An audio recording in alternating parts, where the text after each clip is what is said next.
vamos a hablar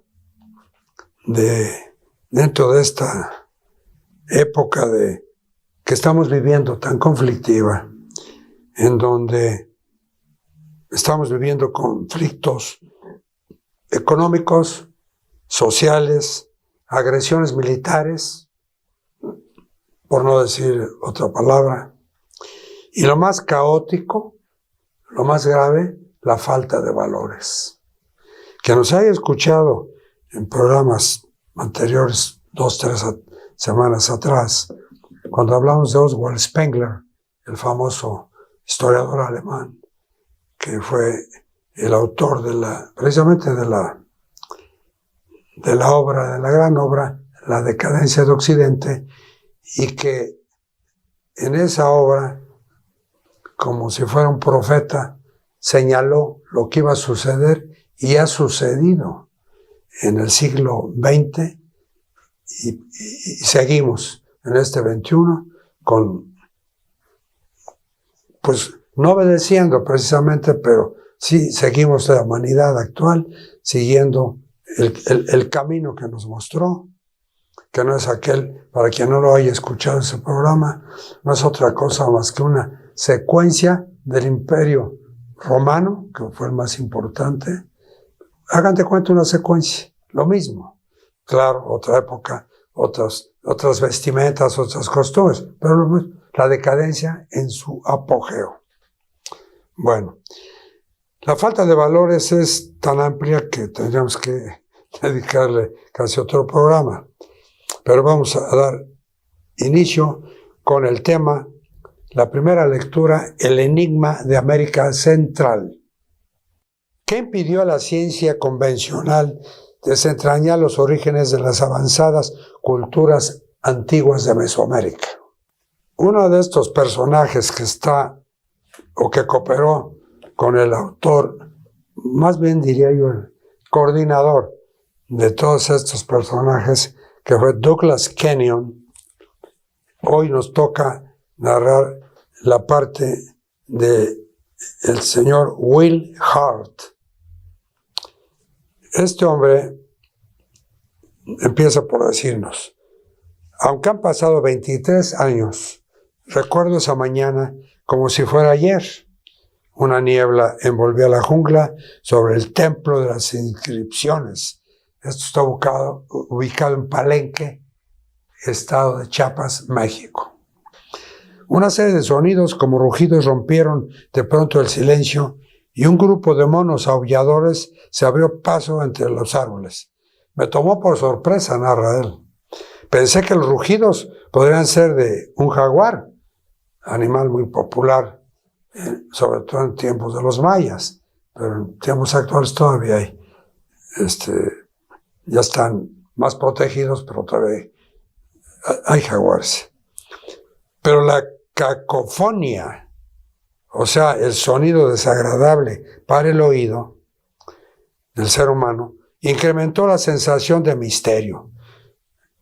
Y sigue, me explotaba la cabeza. Desde que había llegado a Palenque, habíamos visitado decenas de sitios arqueológicos, partiendo desde la parte más septentrional, o sea, del norte de México, hasta la península de Yucatán, Quintana Roo, que es al sureste de lo que es la República Mexicana, que se identifica mucho como un cono que por mucho tiempo se le ha llamado de la abundancia. Y sí es cierto porque México esta tierra mexicana es definitivamente es bendita, de veras, con todo respeto a las ideologías, a las filosofías que existen en este planeta. ¿Y por qué lo digo? Porque miren, simplemente de la conquista de los españoles en el siglo XVI van 500 años de saqueo, de explotación, que oro, plata, metales preciosos, reliquias, ha sido explotado este país. Bueno, estaba colmado de preguntas y misterios. Me quedaron claras varias cosas. Las culturas que habían construido las pirámides y otras edificaciones mostraron avances en artes y ciencias. Presencié muchas cosas hermosas y múltiples enigmas rondaban mi cabeza.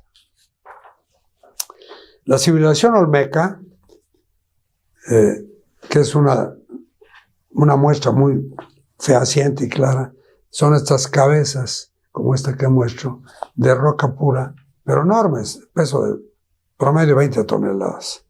La civilización olmeca, que no puedo decir fabricó, pero manufacturó con sus manos y herramientas muy primitivas, ya hablaremos adelante un poco de eso, pues lo hicieron, y hicieron varias. Y dice este autor, dice, había leído sobre los mayas y conocía a los aztecas, pero no estaba preparado para lo que encontré en la zona de Villahermosa, estado de Tabasco. ¿Qué encontró? Pues grandes cabezas de piedra, como el que muestro, varias y grandes cabezas de piedra, con rasgos negroides y estelas, o sea, monumentos, talladas con representaciones de curiosos embajadores. Qué interesante, embajadores para aquellos tiempos. Claramente las figuras no pertenecían a ninguna cultura mexicana. Dichos objetos eran algo más que un fascinante rompecabezas. Representaban un dolor de cabeza para la ciencia. Eran una anomalía. ¿Quién había tallado esas cabezas? ¿Quién había creado las estelas, o sea, los monumentos? ¿Y de dónde habían salido los modelos para tales cabezas y figuras? Eran preguntas que surgían debido a la manera en que los científicos habían reconstruido la historia del hombre en Mesoamérica. Los africanos no tenían relación con ella, ni tampoco las imágenes caucásicas, que son aquellas que representan a personas de tez blanca, ¿no? Cabello rubio, rojo o castaño. En capas talladas en las estelas, otra vez los monumentos, no tendrían por qué estar ahí, pero así era. Y yo diría, así es. Aunque se han llevado algunas, pero hay suficientes para quien le interese venir a visitar estos lugares, que de por sí son bellísimos. Es un ambiente tropical, jungla. O sea que sé que en Europa hay gente que le gusta mucho, por no decir países, pero mucha gente de Europa, quizá de Asia, les encantan estos lugares. Los científicos no pretendían haber resuelto el enigma. Antropólogos y arqueólogos reconocían que no sabían mucho de la cultura olmeca. No se reconoce el grupo técnico ni el lenguaje que usaban y no se sabe nada de su organización social, sus creencias o tradiciones. Nadie tiene idea de por qué tallaron cabezas con cascos y luego las enterraron. No tiene mucho sentido. Por lo general, los monumentos no se entierran, si es que son monumentos. El único registro que tenemos son los impresionantes vestigios que nos dejaron. Pero, ¿cómo entenderlos? ¿En qué lugar encajan en el mosaico de la historia humana? En México no hay claves directas. Los olmecas no nos dejaron ningún registro escrito. Sin embargo, hay una pista que podemos considerar. Aquí entramos a otro tiempo. La Biblia es un documento extremadamente importante que para los creyentes y no creyentes por igual contiene un recuento muy antiguo de la historia humana, recopilada a partir de una diversidad de fuentes primigenias, o sea, primitivas. Esto es válido, al menos en cuanto al libro del Génesis, pero no siempre es fácil de descodificar. ¿Habría alguna referencia en la Biblia que pudiera servirnos para descifrar el enigma olmeca? Pues no sé, ahí lo dejo en su juicio. Si nos remitimos, por ejemplo, al capítulo 11 del libro del Génesis, se puede leer: tenía entonces toda la tierra una sola lengua y unas mismas palabras. Esto indica que hubo un periodo de la historia del hombre en el que existió una civilización humana de alcance mundial. Bueno, mundial se refiere a aquellos sitios, a aquellos lugares, ¿verdad? También se nos dice que durante esa época los hombres querían construir una torre. Ya hemos hablado de la torre de Babel, me parece. Y decían: vamos, edifiquemos una ciudad y una torre, cuya cúspide llegue al cielo. Y hagámonos un hombre, por si fuéramos esparcidos sobre la faz de toda la tierra. De ahí una historia que se sabe que fue cierta, quién sabe. Pero de que habla de que hay quien dice fue castigo de Dios, otros fue confusión, X. El hecho es que de esa famosa torre de Babel se habla que todos hablaban un idioma, una lengua, aquí lo digo, acabamos de decir. Pero de repente no se entendieron, empezaron a... ¿Qué dice? ¿Qué dice? No se entendieron y nacieron las lenguas. Es una, tomámosla como leyenda. Aquí lo dice, se habla que por este intento de la torre perdieron la misma lengua y ya no pudieron comunicarse. El hecho de que la civilización olmeca le plantea a la ciencia una anomalía indica algo muy profundo. La información no concuerda con el modelo actual. Los científicos no pueden cambiar los datos observables debido a su objetividad, pero sí podrían cambiar el modelo para conciliarlo con la información existente. He ahí el problema. Los antropólogos y arqueólogos han invertido grandes esfuerzos en ese modelo como edificio intelectual que se ha construido a lo largo de generaciones. Los especialistas prefieren ignorar las preguntas difíciles y dejar a los olmecas tranquilos en la sombría niebla de su olvidada antigüedad. Ese no es un enfoque muy científico, que digamos. Pero, ¿dónde queda la búsqueda de la verdad? ¿Qué pasó con el método científico? Simplemente esto no es aceptable. Y yo me digo, ¿por qué? Bueno, aquí viene un espacio para una explicación. Creo que ya me adelanté un poco a ella, ¿no? Ya dije que Spengler nos puso la muestra con pruebas. Estudió a la cultura griega y a la cultura, que es otra onda, ¿no? Ya lo dijimos mucho cuando hablamos de la Atlántida. Pero luego se metió a estudiar la cultura, por decirlo así, costumbres y gustos y todo lo demás del Imperio Romano, que ahí sí fue el ejemplo claro de lo que iba a pasar y ha pasado en Occidente. ¿Sí? Bueno, vamos a seguir con la sociedad antigua. Esta sociedad antigua construyó un enorme túmulo, entiéndase túmulo, por un montón de tierra y piedras, ¿no? Más adelante veremos que lo mezclaron con una especie de cemento que crearon en aquellos tiempos. Bueno, arrastró unas cabezas de basalto sobre una distancia aproximada de 96 kilómetros. Ese peso, ¿no? 96 kilómetros desde la cantera, donde había seguramente gran cantidad de rocas, pero de gran tamaño, ¿no? Entonces, desde la cantera hasta el lugar del entierro. Aquí lo dice, las piedras pesaban de 5 a 25 toneladas. Y tallaron figuras en las estelas, en los monumentos, y no se habrían tomado todo ese trabajo si las personas representadas en los monumentos no hubieran sido importantes para ellos, como en los tiempos actuales, ¿no? Aquí cabe decir, perdonen que me vaga un poco, pero me vienen ejemplos por alguna razón. Creo que ya dije que hay países no todos, que respetan mucho su pasado. Y que si aquí, en esta piedra que está aquí, se sentó el general Sherman, por decir, de la Guerra Civil Norteamericana, que se le llamó la Guerra de Secesión, pues esa piedra la conservan con una placa que dice, en tal día, en tal año y casi a tal hora, aquí se sentó fulano de tal. Bueno, a ese nivel, que es muy mínimo, sobre todo los norteamericanos y en Europa, en varios lugares, guardan esa bella costumbre, ¿no? Pero pues aquí,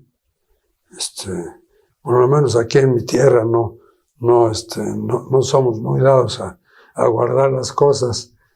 Quizá ustedes habrán oído hablar de Pancho Villa, el famoso, el Napoleón mexicano, le llegaron a llamar. Pues aquí adelante al noroeste está un estado de Guanajuato y una ciudad que se llama Celaya. Se ha hecho muy famosa por nada grato últimamente, pero bueno. Y se supone que al lado oeste de la ciudad, unos llanos, fue las batallas de Celaya, en donde el famoso Pancho Villa, emulando a Napoleón I, sin saber que lo compararían con él, ordenó la última gran carga de caballería, a estilo de aquellos valientes lanceros, coraceros, etcétera, que hubo en la época de Napoleón I. Pues aquí a este hombre se le ocurrió hacer lo mismo. ¿Y qué pasó? Pues que su contrario, cuyo jefe era el don Venustiano Carranza, que ya voy a hablar un poquito más de la historia de México, pero bueno, este señor, después de don Porfirio Díaz, cual me quito el sombrero y me cuadro, termina en 1910 su mandato. Quizá un día hablemos de él, hay mucha información que le ha ocultado. Imagínense, porque los gobiernos de México, después de la época de 1910, han ocultado. Pero el servidor tuvo oportunidad de estudiar bastante este tema y es muy interesante, muy interesante. Bueno, en estas batallas de Celaya, pues el general Álvaro Obregón, que pertenecía al exgobernador de Coahuila, otro estado del norte, que colinda con Estados Unidos, pues a la moderna, tienen ametralladoras pues de base, y escondidos en zanjas o matorrales, qué sé yo, recibieron a las famosas cargas y ahí se acabó la famosísima División del Norte que comandaba Francisco Villa. Bueno, pues aquí se me vino esta historia porque estamos leyendo algo que a mi manera de ver las cosas, pues tienen un significado, nada más, una coincidencia, nada más que en diferentes épocas, ¿no? A veces hay casos de miles de años, pero que coinciden.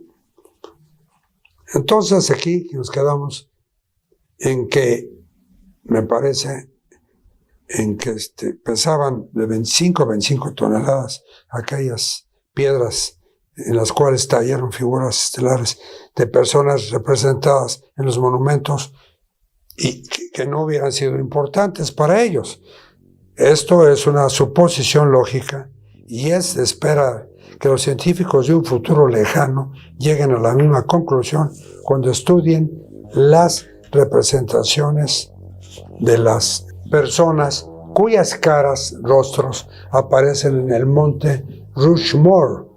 Aquellas nos estaban metiendo a esta época más al siglo pasado. Creo, sí. El monte Rushmore es un monumento ubicado en Keystone, estado de Dakota del Sur, en Estados Unidos, en el que figuran los rostros de 18 metros de altura, en una gran roca, una montaña casi diría yo, de altura, de los presidentes estadounidenses que consideraron más famosos en aquella época, que fue George Washington, Thomas Jefferson, Theodore Roosevelt y Abraham Lincoln. ¿Quién lo hizo?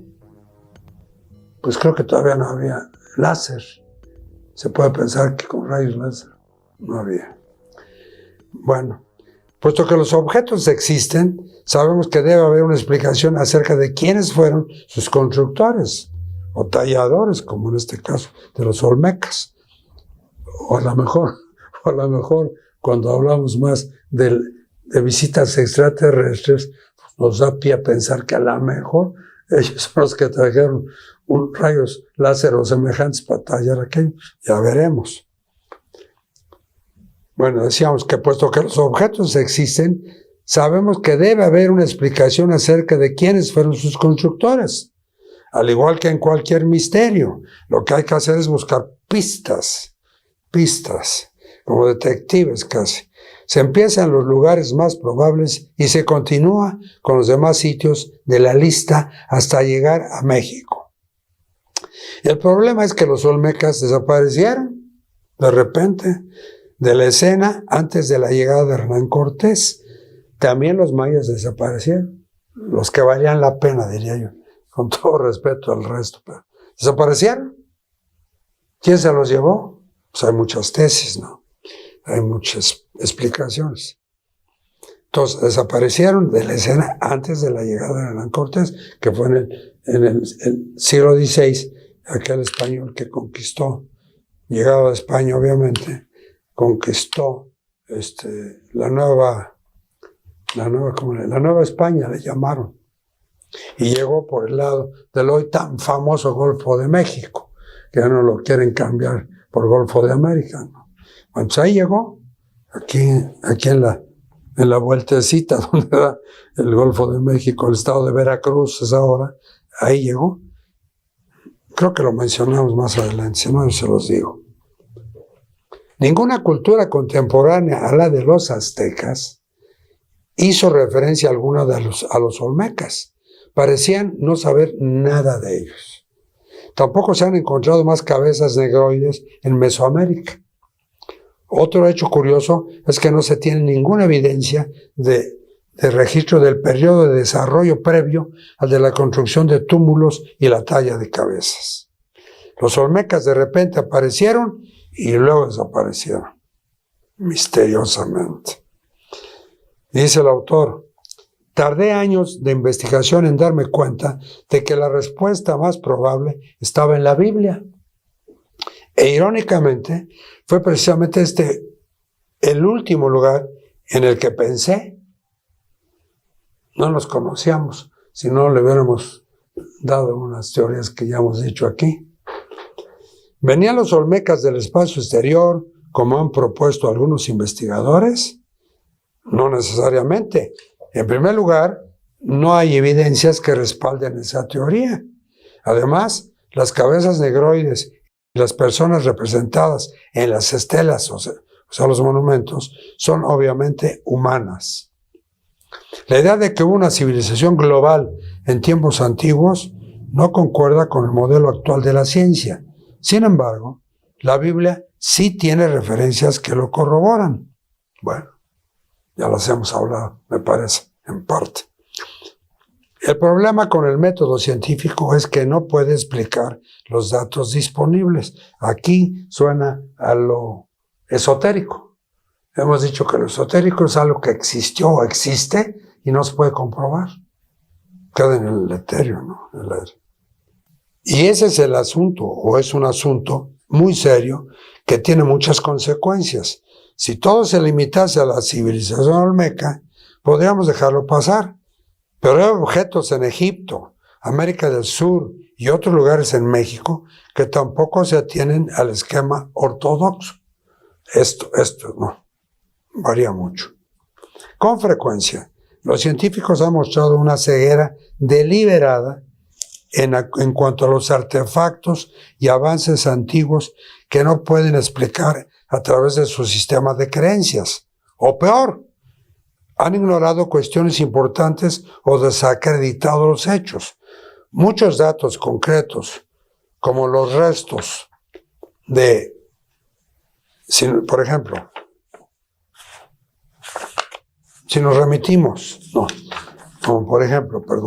civilizaciones perdidas y los registros culturales de numerosos pueblos confirman el enigma olmeca y lo escrito en la Biblia.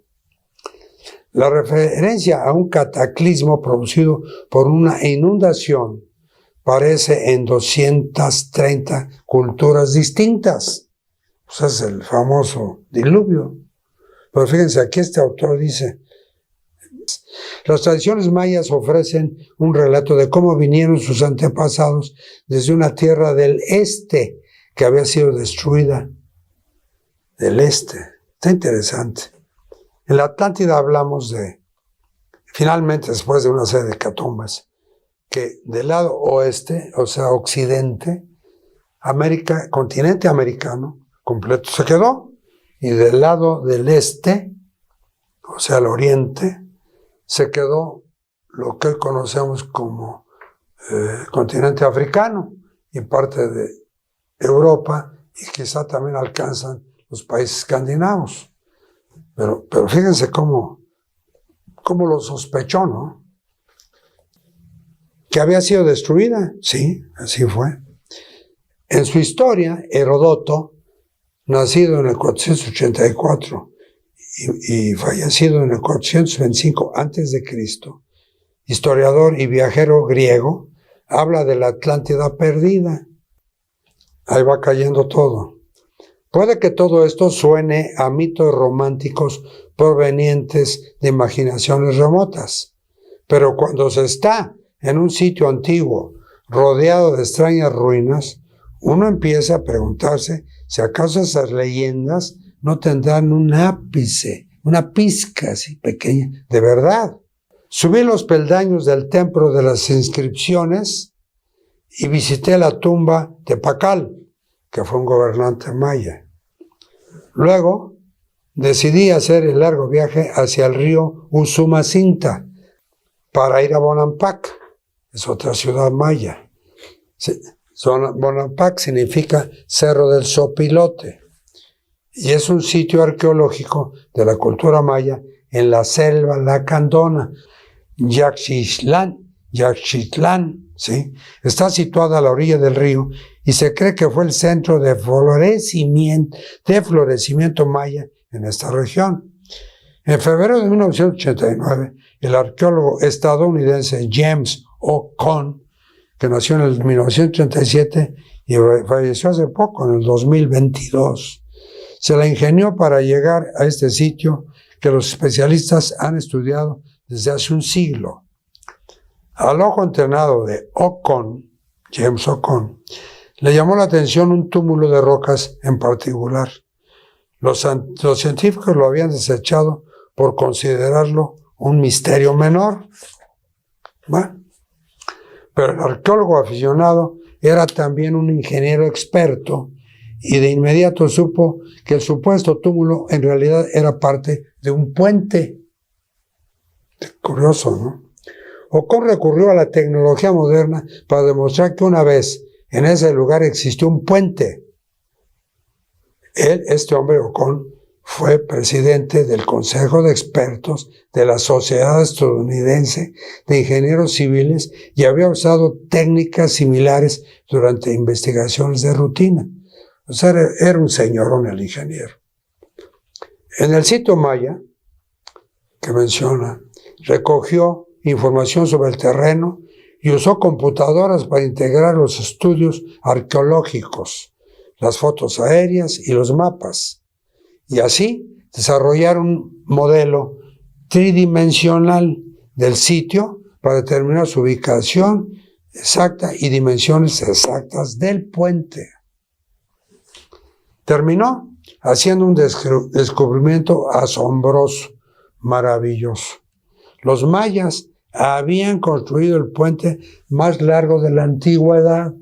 Hace poco leí ahí y vi incluso el video de un gran puente que hicieron los chinos que supera al que ellos mismos hicieron más abajo, en un cañón de unas montañas muy famosas. No sé. Sí es difícil para nosotros, para el servidor, mencionar nombres de los mayas, pues peor va a ser de allá del oriente, ¿no? Solo ellos. Pero fíjense lo interesante, que resulta que ya hicieron estos señores chinos un puente más alto y largo que se decía que era el más alto del mundo. Pues no, Porque este ingenierazo Ocón descubrió y demostró que los mayas habían construido el puente más largo de la antigüedad. Imagínense. Y van a ver cómo lo hizo. Cuando finalizó sus cálculos y modelos computacionales, resultó ser que el puente tenía una extensión de más de 180 metros. Enorme para la época. Era una estructura de suspensión mediante cuerdas de cáñamo. Cáñamo es un material como tejido, como una gran cuerda, ¿no? De un espesor determinado. Yo les aseguro que con esta longitud pues no era menos de entre pulgada y media o 2 pulgadas el diámetro de esos cables, de esas cuerdas de cáñamo le llaman, con 2 pilares y 3 arcadas. Conectaba Yuchitlán, México, con sus dominios agrícolas en el Petén. El Petén es una región de hoy llamada Guatemala, nuestro vecino del sur, donde se encuentra Tikal, la ciudadela maya ubicada al norte de Guatemala, pero al sur de México. Se dice que Guatemala fue parte de México, pero por tratados y por cosas políticas se independizaron y sigue la división, que es un río, obviamente, la frontera. Repito, la ciudad de Tikal, ciudadela maya ubicada al norte de Guatemala. Lo que los arqueólogos consideraron como un insignificante montón, o sea, un cúmulo de piedras, resultó ser parte de un hallazgo trascendental, un pilar de algo más de 3,5 metros de alto y 10 de diámetro. Metros. Sí, algo más de 3,5 metros de alto y 10 de diámetro. Caray. Mediante fotos aéreas se localizó una base más al otro lado del río. Ambos pilares fueron construidos de concreto, o sea, hoy llamado cemento, también, hecho en el lugar con un recubrimiento exterior de piedra, que es exactamente igual a la forma en que se construyeron las pirámides mayas. Ocón, el ingeniero, quien ha estudiado a los antiguos mayas durante 30 años, declaró en entrevistas y dijo: los mayas eran sofisticados en cuanto a matemáticas y ciencias. Sostiene que la precisión del diseño de los puentes mayas es equiparable a la de los puentes del siglo XX. Lo dijo. Y eso fue equiparable a los diseños de los puentes mayas del siglo XX. Hoy nos maravillamos frente a estas ruinas y especulamos sobre cómo y por qué se construyeron dichos sitios ceremoniales. No debemos olvidar que los mayas eran una raza avanzada. Por eso los llevaron, ¿verdad? Yo diría que los trajeron y se los llevaron. Entendían de astronomía, tenían un calendario preciso, comprendieron el concepto del cero por lo menos 700 años antes que los europeos. Construyeron caminos pavimentados y, como sabemos ahora, tuvieron el puente colgante más largo del mundo antiguo.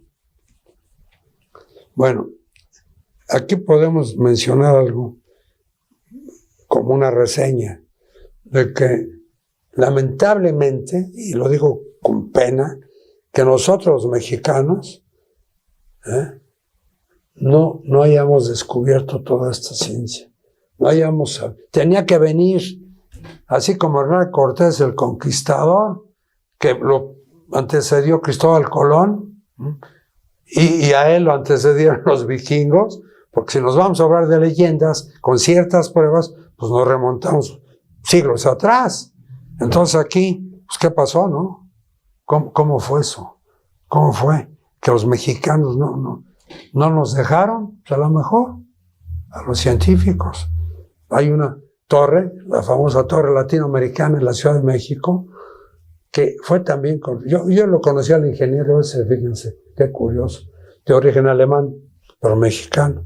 Casó con una señora que era hija, eran 5 hermanas, creo 6, y un hombre, sí. Eran hijos de un alemán y de una mexicana, muy mexicana la señora, que no tuve el gusto, ¿verdad? Más que por fotografía.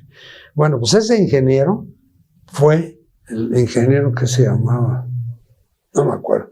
Él construyó, hizo el diseño estructural de esa torre latinoamericana, que se hizo famosa porque en el temblor, desde ya no el 80, el anterior, en el 79 me parece, se bamboleó.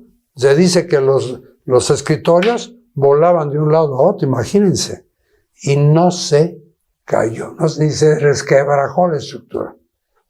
Una maravilla, una maravilla. Desde la cimentación, porque deben de saber que la Ciudad de México está asentada en lo que fue un gran lago, el lago de Tenochtitlan, que de los aztecas, ellos hicieron una ciudad grande de más de 1 millón de habitantes. Cuando los españoles llegan del lado este de Tenochtitlan, desde unas colinas, una sierra que hay ahí, donde abajo está la ciudad de Texcoco, se quedaron maravillados, porque hay quien dice que era 3, 4 veces más grande que Sevilla, que está ahí abajo de España, en el sur. Bueno, pues los aztecas hicieron eso, pero más adelante este ingeniero, sobre esa base que se sabe que es lodoso por allá abajo, pues hizo una estructura que no se cayó. Bueno, esto fue una reseña que nos permite esta escritura. Mientras estaba parado, vuelve a decir el ingeniero Nock, estaba parado en la cima de otra pirámide en Cobá, Quintana Roo, e inspeccionaba una selva tupida, me di cuenta de que los mayas lograron todo eso en medio de la jungla. Pues sí, con los picotados que se llevó, las cortadas, imagínense, pues así era antes igual. No sé de ninguna otra civilización avanzada que haya emergido desde un ambiente selvático. Esto hace más misteriosa a esta raza antigua. Los Sacbé, S-A-C-B-E, Sacbé, son un sistema de caminos que interconectan los sitios. Esta es otra característica que han desconcertado a científicos e investigadores independientes por igual. Los caminos se construyeron con piedras, fueron nivelados y pavimentados, ahí les va, pavimentados con cemento hecho de piedra caliza. Los romanos también hicieron caminos con este tipo de materiales. Pero estos señores supuestamente fueron antes que los romanos y nunca estuvieron conectados, ni siquiera por continente, ni siquiera fueron vecinos, ¿eh? Bueno, un cemento hecho de piedra caliza. Su ancho varía de 2,5 metros a 9 metros. El misterio es simple. ¿Por qué un pueblo de la edad de piedra, que no disponía de transporte de ruedas o animales de tiro, necesitaría de una red de caminos tan elaborada y sofisticada? Hubo un día un español, me recuerdo ahorita, que lo oí decir, vasco, por cierto, sí, de origen vasco, puro. Pero, ¿para qué querían no dijo, los mexicanos, aztecas, los mexicanos, no llegaron ni a descubrir la rueda? Y alguien le contestó, ¿para qué? Si corrían, Moctezuma el emperador recibía pescado de acá del Golfo de México, de Veracruz, que dicho sea fue el más importante puerto de México por muchos años. Tenían, no sé bien, pero creo que eran 50 y tantos corredores que llevaban en un recipiente pescado fresco diario y lo que al señor se le antojaba, ostiones, no sé, producto del mar, lo llevaban, descansaban y había, como los americanos en el siglo XIX descubrieron 2 pelados ahí, hicieron con estas carretas, estas diligencias tiradas por hasta 6 caballos, el Wells Fargo, WWLS, Wells Fargo, que era llevar pasajeros con carga, por ejemplo. Pero antes de eso hubo el Pony Express, que eran a caballos, estaciones cambiaban caballos, y eran los carteros. Y antes de ellos, fíjense qué interesante, en Estados Unidos se creó una raza de caballos que eran los trotones, porque y en un carrito iba el cartero con la carga y el caballo, al grado que esa raza se volvió después de concurso, o sea, en estos círculos, los hipódromos, carreras de trotones, todo eso el ser humano ha encontrado. Pero aquí, pues, los aztecas en este caso, no estaban ruedas ni carretas, todo lo hacían. Si guerreaban, pues iban a pie, obviamente. Y traían incluso a los prisioneros a pie. No necesitaban, cargaban pues, al lomo. No estaban. Sin embargo, esto inquietó a este hombre, como a mí también, a cualquiera le inquieta. Pues, ¿para qué hicieron esos caminos tan amplios? Pues la única respuesta es que esas grandes piedras, toneladas, hasta 25 toneladas, las cabezas, pues por ahí las iban rodando. Pues así creo yo que este ingeniero Ocón imaginó lo mismo. ¿Para qué? Pues para eso, para transportar los grandes bloques que eran las cabezas y quizá otras cosas, otros monumentos.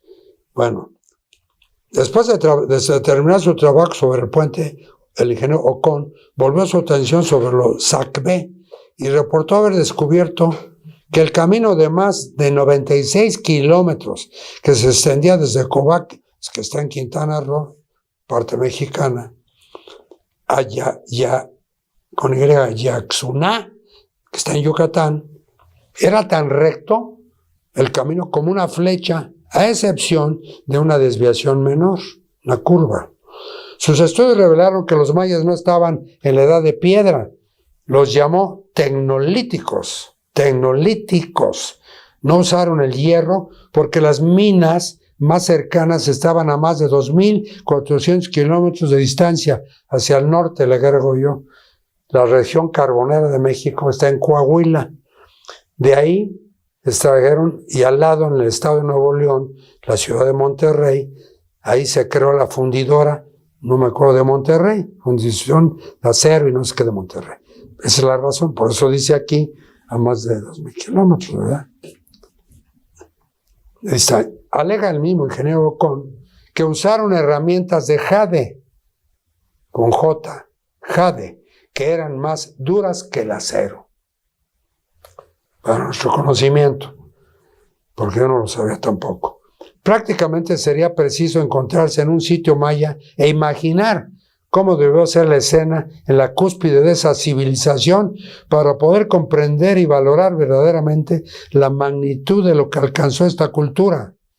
Hoy vemos ruinas, junglas y pirámides, que son apenas simples edificaciones de piedra que se desmoronan, se deshacen, rodeados de selva, obviamente.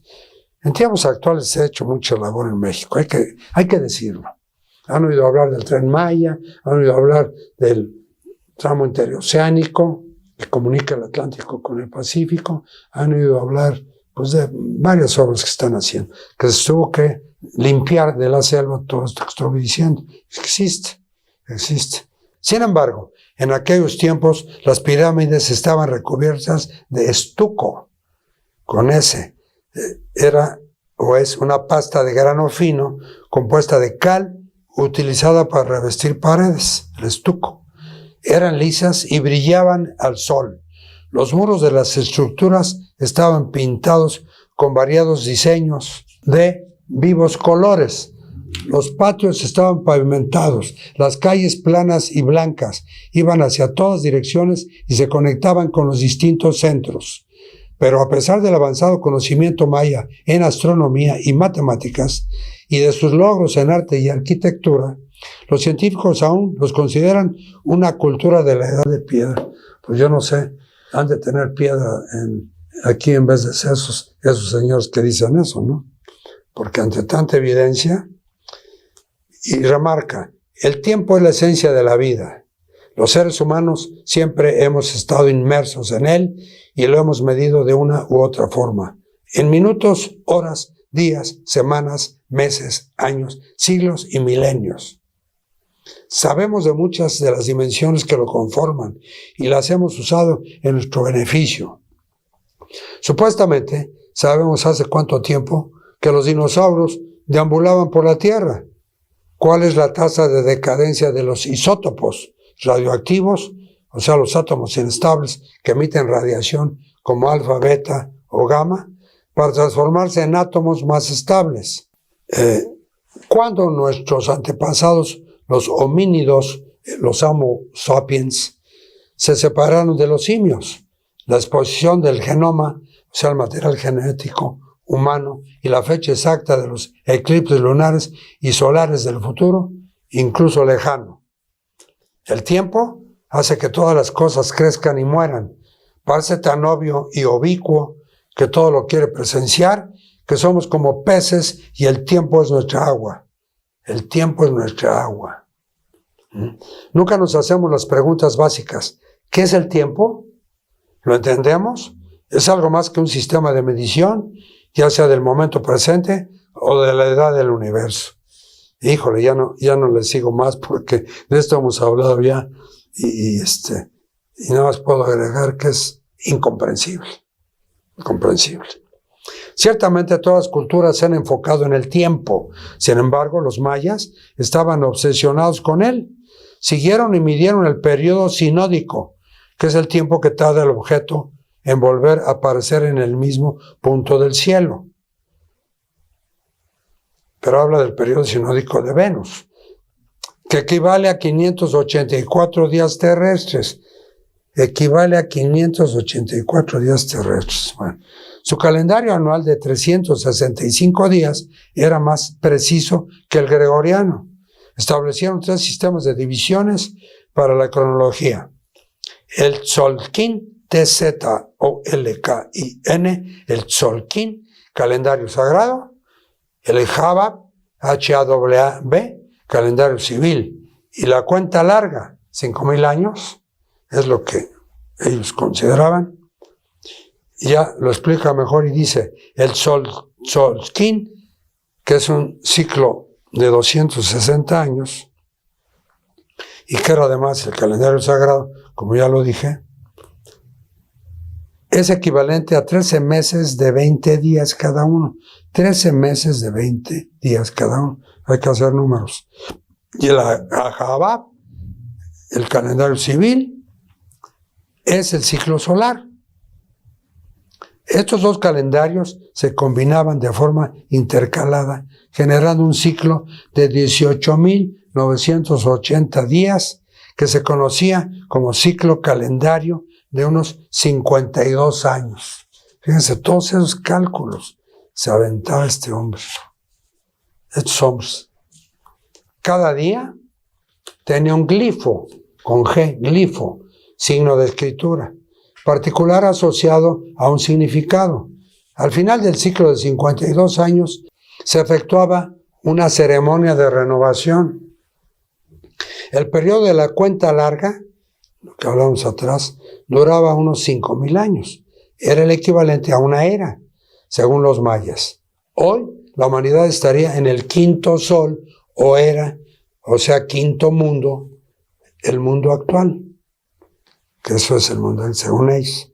A su término se cerrará, aquí ya profetizan, dicen, se cerrará otro lapso de 5,000 años desde el inicio de su calendario, que ocurrió en 3011 a.C. y expiró en 2012.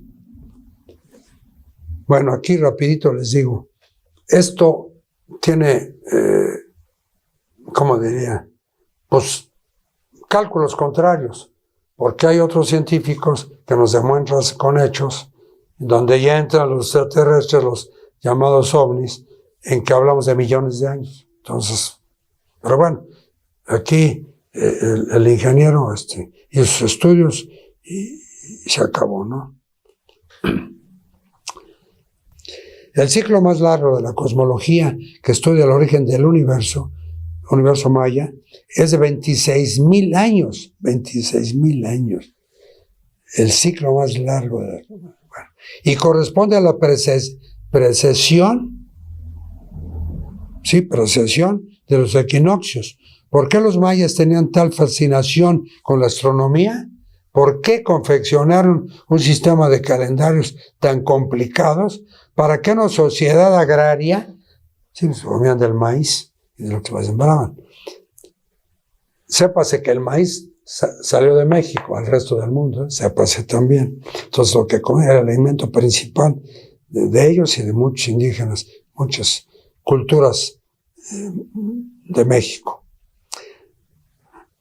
Y dice, para que una sociedad agraria de la edad de piedra, insiste, necesitaría todos esos conocimientos astronómicos y matemáticos avanzados.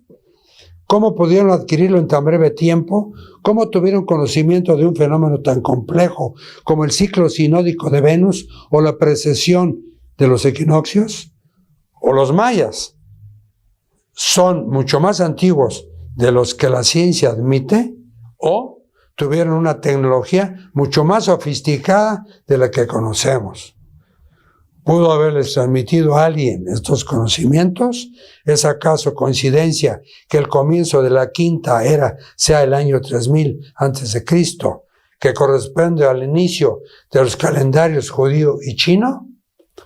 La afirmación de que el mundo tiene solo 5000 años de antigüedad podría contener más verdad de lo que conocemos. Es también una coincidencia que tantos cristianos crean que nos encontramos en el fin de los tiempos. No. Y no a mucho de lo anterior. No. Porque claro que han venido otras civilizaciones mucho más avanzadas tecnológicamente, científicamente, que hay pruebas también. Y hemos ya en estos programas hemos hablado de ello. Por eso me permito decirle al distinguido ingeniero que no. Y la obsesión maya con el tiempo pudo haberse basado en un profundo conocimiento de cómo funciona a escala cósmica y de qué modo afecta a la Tierra en ciclos cortos y largos. Puede que ese haya sido el mensaje que las civilizaciones perdidas trataron de dejarnos. Tal vez recién estemos empezando a comprenderlo. Bueno, pues aquí llegamos al final de este capítulo, pero brevemente les podré decir esto. Hemos leído mucho de los Anunnakis, hemos leído de otras civilizaciones. Pues nada más puedo decirles que ni se va a acabar el mundo, ni va a venir tantas palabras que usan en la Biblia sobre todo, y en otras culturas también. No va a suceder. Porque hay testimonios. Entonces quiero agradecerles nuevamente, querido público televidente, que nos hayan escuchado, que nos entiendan. Estamos narrando y sacando algunas conclusiones, porque también hemos investigado un poco por ahí y por allá. Pero disculpen las repeticiones, disculpen los errores, pero somos narradores de otros señores y damas también que han dedicado mucho tiempo de su vida, mucho dinero y han arriesgado hasta su vida. Muchas gracias por hoy. Los esperamos la semana próxima. Me despido de ustedes. Soy Manuel Mesa, su servidor. Buenas tardes, noches o días. Gracias.